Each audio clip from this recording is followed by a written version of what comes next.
নমস্কাৰ, আমি গৈ আছো আমাৰ হদিয়াৰ উলনি গাঁৱৰ বিহু প্ৰগ্ৰেমলৈ।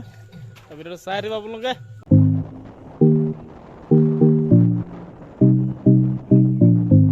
পাই গ'লো প্ৰগ্ৰেমত।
ভিডিঅ'টো কেনে পালে জানিব। পশ্চিম হদিয়াৰ ৰঙালী বিহু জেং বিহুৰ দলটি ভাল পালে লাইক কৰিব, কমেণ্ট কৰিব, শ্বেয়াৰ কৰিব, ছাবস্ক্ৰাইব কৰিব নাপালে মোৰ চেনেলটো নতুন আহিছে যদি ধন্যবাদ।